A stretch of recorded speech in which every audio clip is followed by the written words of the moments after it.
What's up, y'all? This is Neena Perez, and this is Straight Talk, No Sugar Added. I want to thank you guys so much for spending this time with us.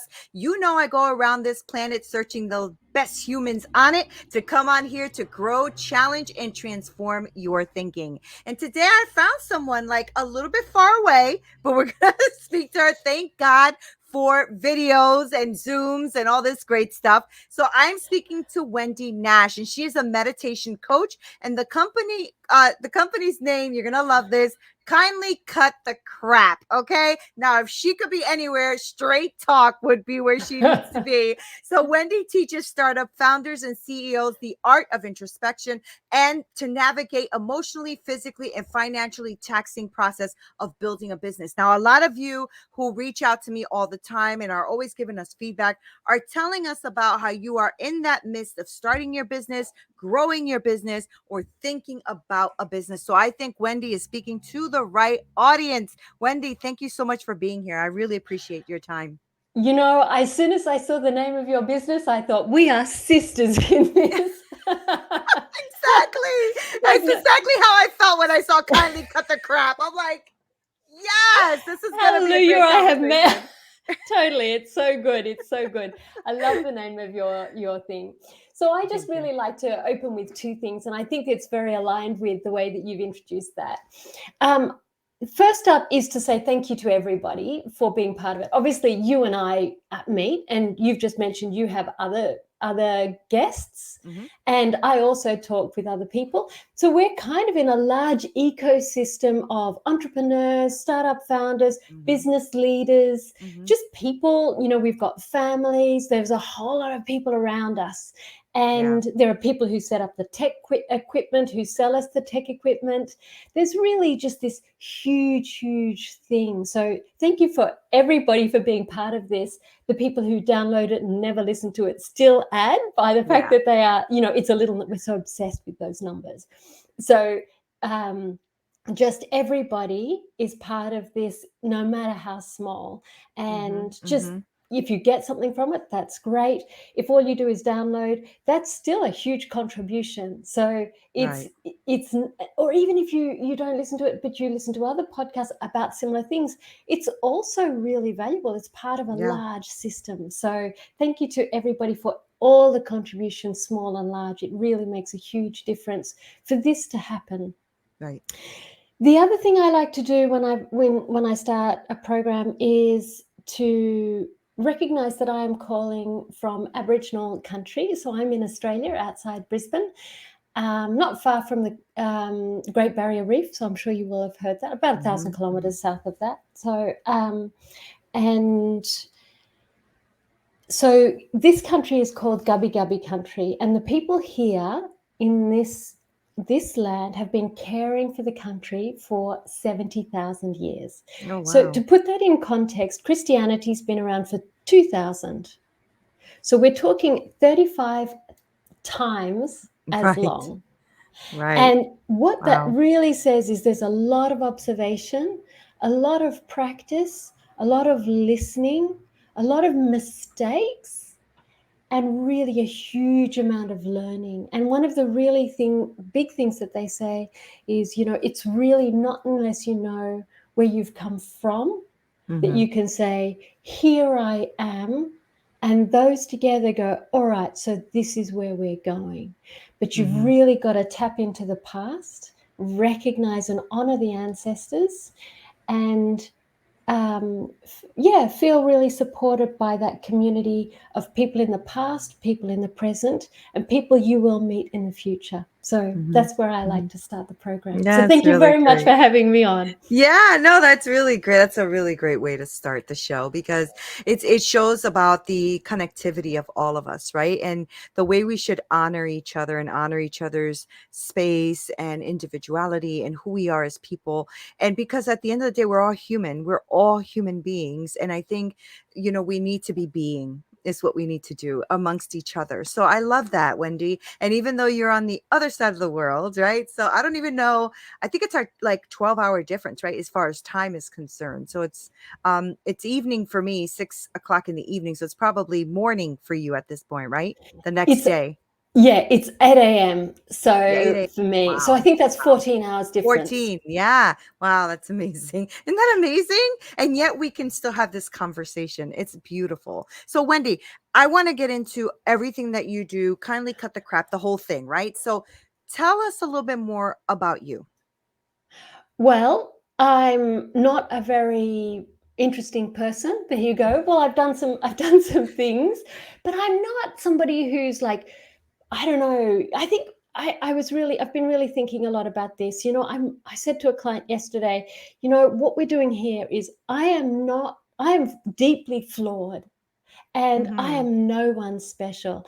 I haven't come from this amazing background of great business leaders. I've mostly just crashed and burned in my life and had to try and cobble it together. The Right. reason I started the meditation business isn't because I was like, wow, I know I'm already in a great place. I'm going to make myself even better. I was like, man, my life is a complete disaster. In fact, my therapist at the time said, you are so wound up like a clock. You just so need to meditate. She's a very strong Zen meditation practitioner at the time.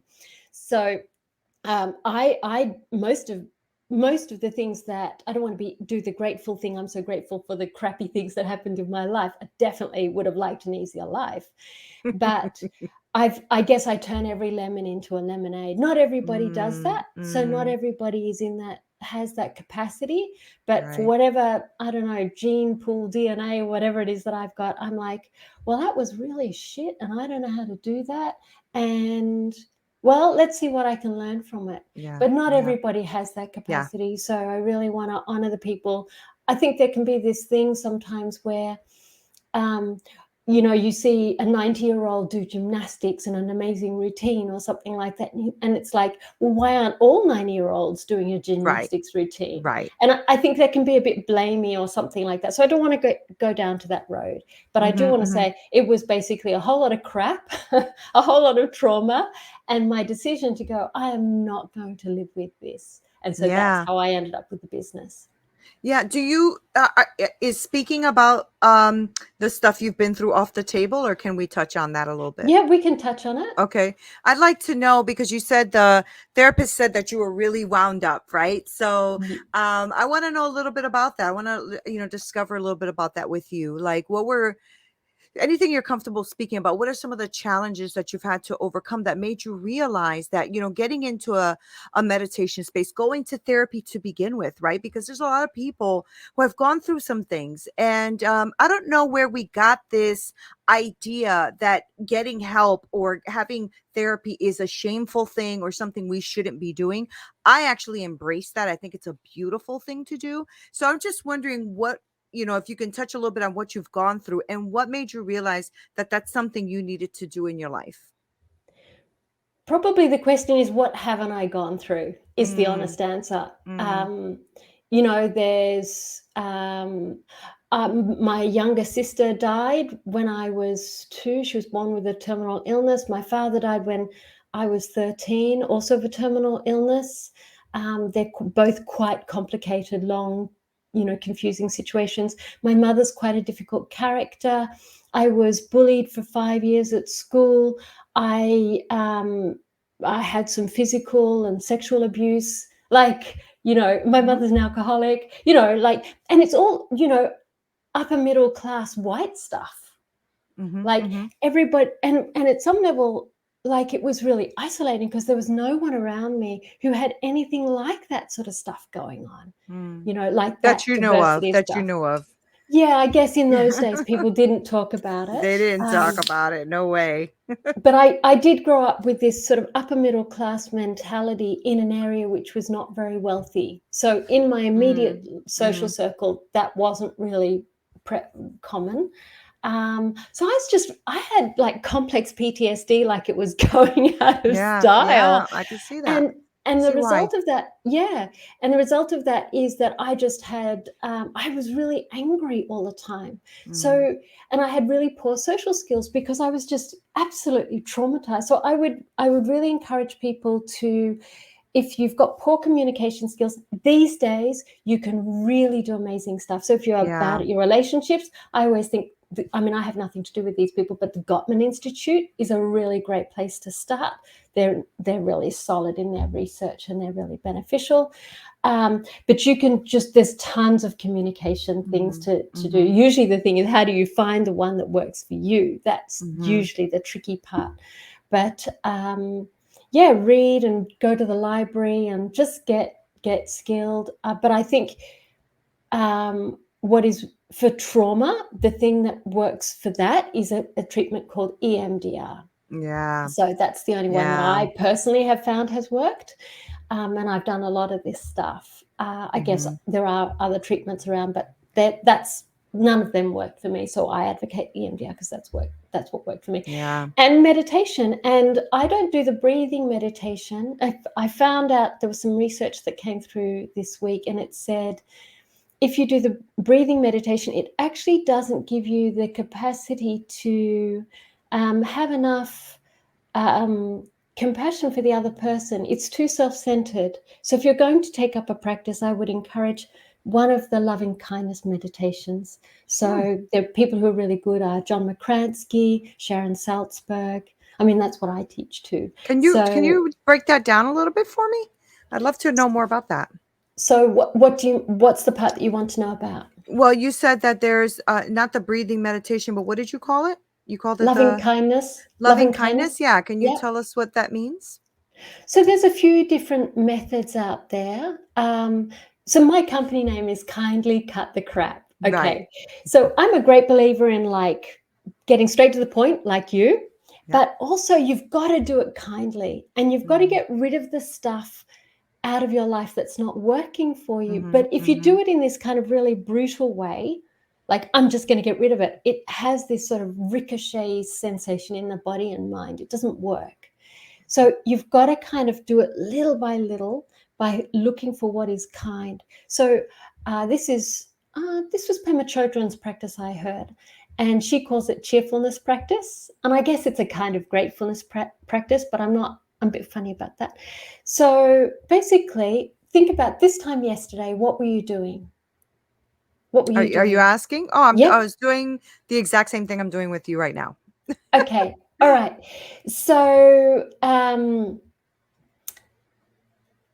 for the other person to come to the interview, they had to think about what was going to work for you and your community. So they took time out of their life to think about what would work. How are you going to do well out of this?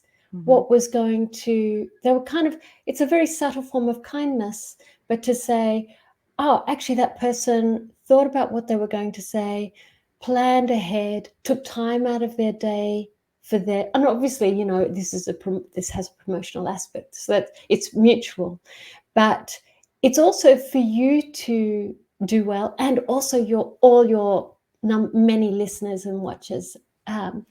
So that there's all that bit of planning, and everybody has. So, and presumably you are going to have dinner in a minute. Is that right? Yeah. No, Do you have? I have a couple of calls today, so no dinner. No dinner today. Okay. Do you have somebody who cooks for you or makes a cup of tea or a coffee or something? Oh yeah. My husband makes a cup of tea or whatever. Yeah. I'm a chef, so I cook all day, and then when I get home, I don't really feel like cooking. Yeah, I bet. Right. So you're a chef. So you're spending all your time thinking about how this food can be lovely for the patrons. Absolutely. But you're not on your own in that kitchen. You That's have people who do the prep. You have people who team. do. It's a whole team. So all these people are kind of like in this large organism, really trying to make sure that you can do your job well as a chef and have a good time and make sure that runs smoothly for you, for the customers, for the bosses. There's a lot of thoughtfulness and kindness that, like, and kitchens are hot, like not only physically hot, but it's like go. So that's very streamlined, and that has to take a lot of sort of mental prep ahead to make sure that it all runs smoothly, and it takes practice and diligence and skill. And everybody brings that to the table for every single thing. And so it's noticing that someone has taken the time for for your well-being to be good. Okay. Okay. And so when you're in that space where you're doing that type of meditation, is that something where you're just acknowledging and feeling the fact that this um other individual or individuals are bringing that to the table? Is that what that is? Yeah, so Mhm. you can do this when you get into bed at night. It's quite nice to do this, to recall all those instances and Oh, acts I see. That's nice. Yeah. Yeah. that people have actually thought of you to be well. And I can see on your face instantly you got it. You were like, Mhm. oh, your face opened, you Mhm. softened, you were like, oh, I get it. Like, Mhm. and you just felt a sense of ease. That's what I saw in your face there. Mhm. Mhm. Yeah. Because that And makes sense. Yeah, it makes yeah, sense. and but also it's a delightful idea. People are actually Yeah. wanting us to be well actually all the time. And the problem Mhm. is what we're not doing is we're not noticing it. That's where the Mhm. problem comes in. Yeah, that's good. That's really good, Wendy, because I think, it's something that if we paused and did more often, our stress levels would be way less. And we would realize we have a community around us, right? And lots of times, people who are maybe feeling a little bit of anxiety, maybe a bit of depression, or, just having, um, scary, fearful thoughts and stuff like that, would realize that they're probably more cared for and safe than they think they are. Right, Wendy? Like me and you having a very kind conversation right now is something that I will take with me. It is. And you even mentioning, it's really nice to do this at night, gave me now an idea of something I can add to my night routine, right? It just really makes you appreciate your, like, even as you were speaking, and it's true. I talk to my team this way because I run a team of about 17 people. And when I'm running this team, I always often stop in the middle of like the hecticness in the kitchen. And I'm like, you guys are killing it right now. Like, stop for a second and realize how all of you are playing such an important role right now to feed all of these people out there, to get the organization running. I think it's almost the same. It's maybe not pausing in them at night and really reflecting, but I do love to reflect and thank all of them for what they bring to the table. That's very nice. Yeah. Yeah, so you can do something like a friend texts you something and says, "Oh, I thought you might find this of interest." Now, what that means is they've seen something and they've thought of you and thought, "Ah, I want you to be happy and Yeah. well, to get something. I think this is going to positively make your life good." Mm-hmm. So that How I great wanted is that? to touch on two things there that you Mm-hmm. spoke about. One is depression and the other is anxiety. Mm-hmm. And so I'll start with depression. And I think, well, often I've spent, quite a lot of my life being depressed. I Me think too. there's no surprise as to where that comes from. And there is a loving kindness practice. So I'm Buddhist and I meditate. And there's a really common meditation practice called loving kindness meditation, which is a very formal standard process. And it starts off and it says, "May I be well, may I be happy, may I be at peace." And in a way, that practice that I just did there helps to bring in some of the stuff that is good, and then my good friend, and then but a neutral, what they call a neutral person. So it might be someone you have in the office who you don't really know, but is just kind of around. Mm-hmm. Somebody who is difficult. So we all have plenty of those in our life, Mm-hmm. and then people all over the world. So there's I wish all the people on all the sentient beings all over the world to be happy and well. This is like forthcoming and with open heart. There are millions of Buddhist practitioners all over the world. So at any time of the day or night, millions of people are actually wishing you well, because of all the different time zones. Wow, Everyone it's very across the powerful. world is Mm-hmm. thinking and going, "I just want everybody to be happy in this Mm-hmm. moment. I would love Mm-hmm. that." So Mm-hmm. no one is not part of that larger picture. So that's, I think, when we get lonely. And I'm a bit funny about depression. I often think it's really just unrecognized despair and unresolved grief. I think Yeah. that's a big part of it. And I Yeah. think it can also be unexpressed rage. So it can be some kind Mm-hmm. of combination of all those. So just to look at depression not as a kind of a blanket thing, but really sort of see if there's any physical sensations and things. Anyway, that I don't work in depression, but just to see if you can parse it out a little bit Mm-hmm. in that way. Mm-hmm. And I also wanted to touch into anxiety, and anxiety and fear are not the same. So fear is you're walking down the street and you just go, "Ooh, I feel real bad here."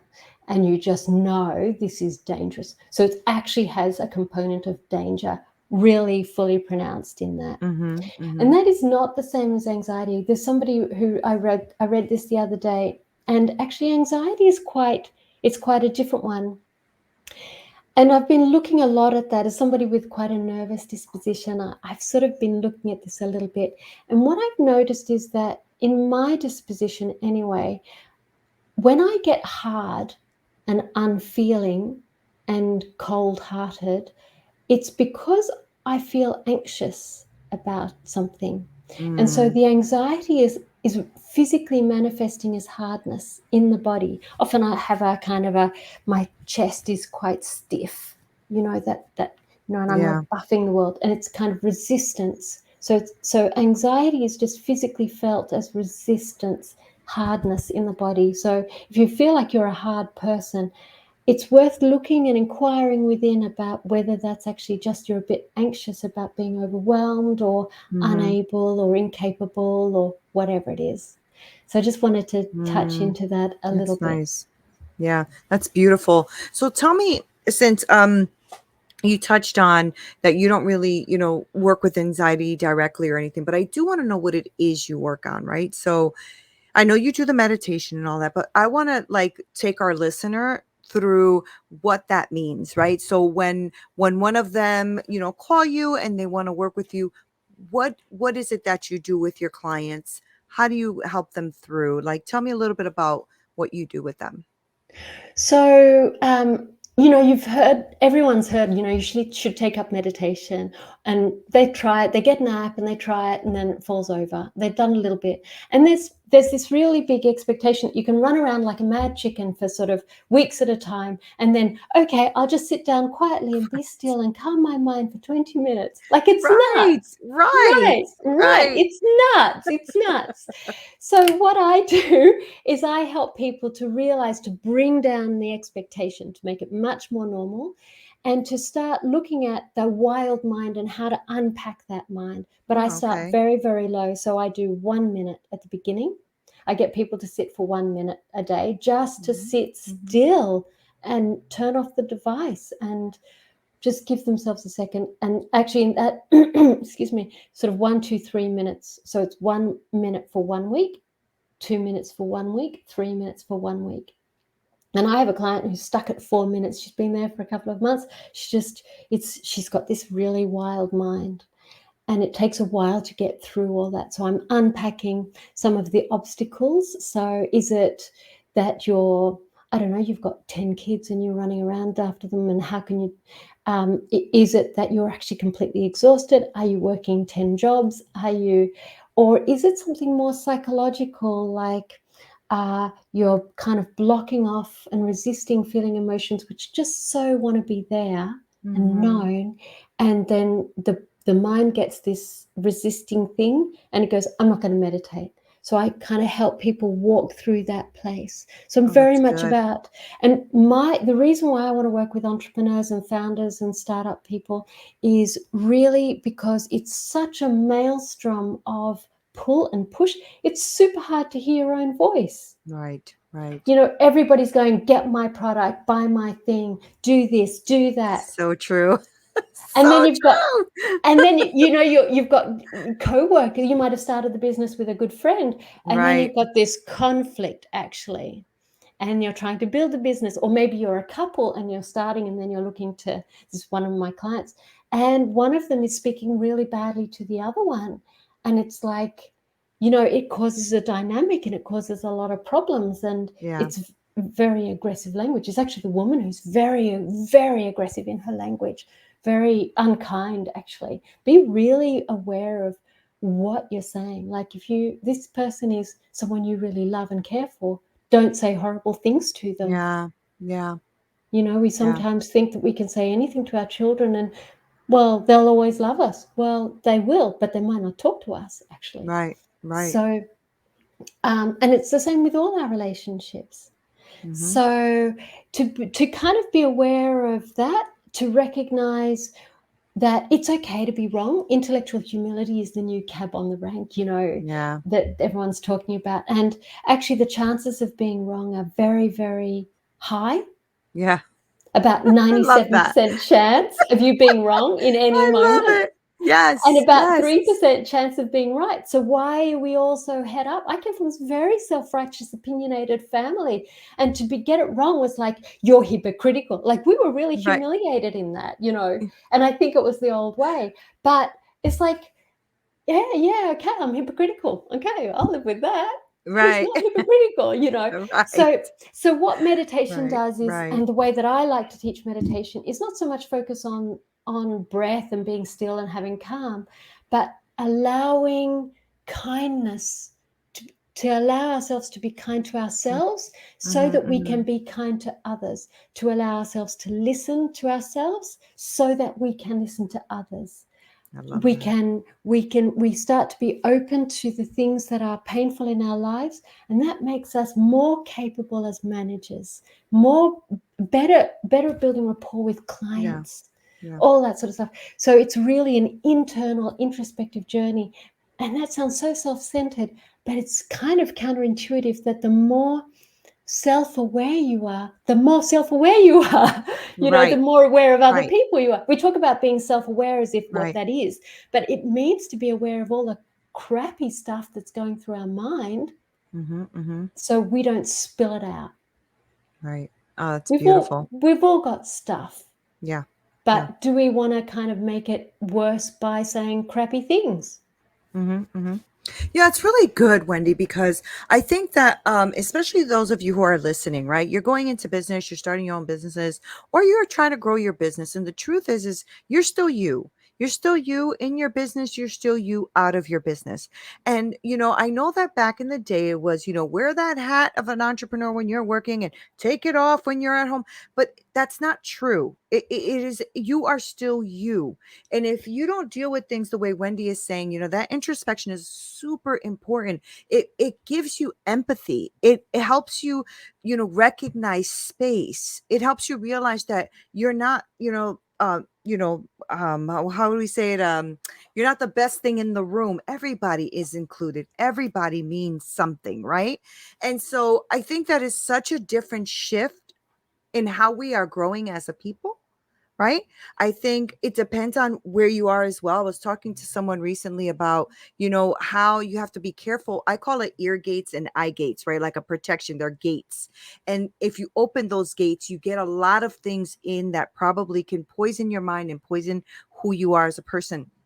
And so I always tell people, be careful about what you're actually meditating on, for lack of a better term, right? Like if you're meditating on too much media, too much noise, too much of that negativity, because it does start to become part of your space, right? You pointed out something beautifully when you said you'll feel the tension in your body, like some resistance. And that is very true. I mean, I know that when I'm high stressed, I feel it in my body. And it's not until I actually stop for a second to recognize that I realize that I am fully tensed up, And so I love that you take entrepreneurs and thought leaders and everything to pause for a second and recognize who they are authentically. That's what it sounds like you're doing to me, to doing with these people. And that you're actually saying to them, let's discover what's in you. And so that way you can be the best you for someone else, right?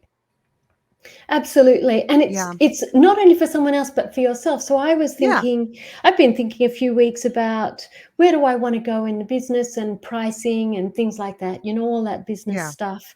And I could feel myself getting edgy and I was going, oh, well, I lack confidence and how am I going to offer this and what, da, da, da. And then I went, the issue, and then I meditated on it actually. And the issue isn't lack of confidence. And this is, I think, something we all talk about. We don't have confidence, Absolutely. we are self-doubting. What I realized is I actually don't know who to ask in order to be able to get good information. That's Right. very different from saying, Yes. I don't know what I've got to offer. I don't know, That's so good. how Yeah. to do this, to Yeah. say, actually, what is the physical, for lack of a better word, the practical thing that I need to do here. Right. And Right. that's a very different experience. I'm Yeah, not a it is. failure. I'm just going, how can I get skilled? That's Right. yeah. Right. Because you don't know what you don't know, right? You don't know what you don't know. And I think that's another thing that you're, as people are listening and feel like they love your energy and want to work with you, is that I want them to also, I call it giving yourself grace, right? Give yourself some grace. You're not going to know what you don't know. And even as entrepreneurs or all of us, right, Wendy, that are getting into this space where we're trying to help others, it is a lot to learn, right? With social media and business stuff and all the practicalities you're talking about, right? We can't know that all. It's impossible to know that all. Your SEO, you're this, you're that. I'm like, okay, I'm hiring a team. I am not doing this, right? But it's because, and I love that you are taking that tension that we're all feeling with all of these business ideas and everything that are going on in our minds. And you're saying, nope, we're going to pause here for a second and we're going to actually realize that you have a network of people around you that care about you, that you are actually a part of this big network, that we can all help each other. Because I love what you said about, there are people wishing you well, millions of people out there wishing you well. I agree with that. I'm a Christian, but I actually do pray for this world, for the nations, for people as well, right?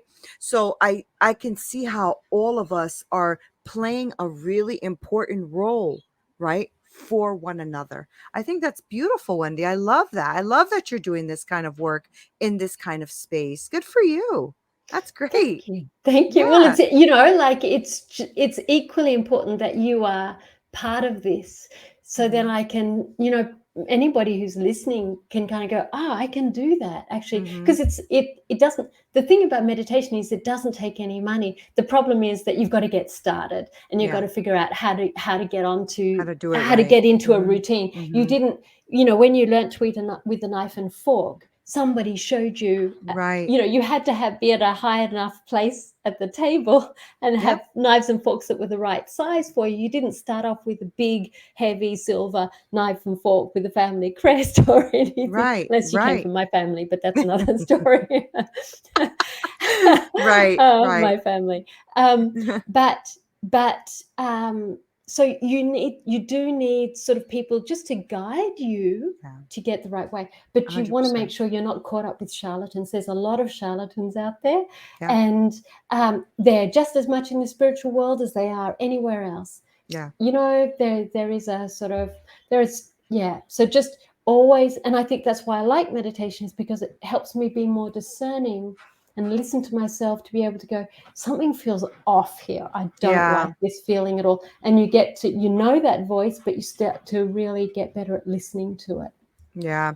Yeah, that's fantastic. So, Wendy, I can't let you go without people knowing where to reach you and all of that, because I'm sure that this is touching a lot of people's hearts right now. I love that you said, we're expected to run around and have all of this stuff and then all of a sudden just pause and meditate, and I love that you're teaching them, no, that's not it, but I can guide you in this space. So, Wendy, why don't you let my listeners know where they can contact you or follow you or any of that great stuff where we can, be more connected. So the website is kindlycutthecrap.com. So I you can love that. just it's got a Calendly thing there, make an appointment. I also am in the process. I have a really fantastic creative manager. We have a team. Her name's Juliet Beato, and she helps me set up the social media, because I tried and tried and I couldn't get it happening. So Here. she's setting me up on the social media with Instagram and LinkedIn and all sorts of other things. And she's also getting me in to sort out the where you sign up and you then receive. So we're in the process of putting together some meditations on the go. So people are super Oh, frantic, and I've got a PDF of 5 different meditations you can do on the go. and hopefully we'll get that done in the next couple of weeks. I'm not sure when That's this great. show comes out, but Mm-hmm. just feel free to email me or connect through that website, and I'd be happy to share that with you, no problem. Oh, that's great. Wendy, thank you so much for coming on and spending this time with me. You know, I love the conversation, the way you flow. I think you're bringing a lot of amazing things to this world and to the table. So really, really grateful that you came on to speak to me and everybody here on Straight Talk. Thank you for being here. It's been my absolute pleasure. Thank you so much. Thank you to everybody who's listening. Thank you. Thank you. You're welcome. Thank you guys so much for spending time with us. Don't you already feel relaxed? I don't know what that was. I don't know if that's a little magic coming from Wendy or something, but I all of a sudden just feel really like relaxed in a good space. But Wendy is amazing. I'm going to make sure to link all of her information below so that you guys can work with her, because I know that from all of the feedback that I get from all of you, you are really hustling and you're going for it. And I get it. But it's also great to stop and have that introspection and work on yourself as well, so that you can show up the best you for you and then for everyone else. So thank you guys for being here. This is Neena Perez, Straight Talk, No Sugar Added. Until next time.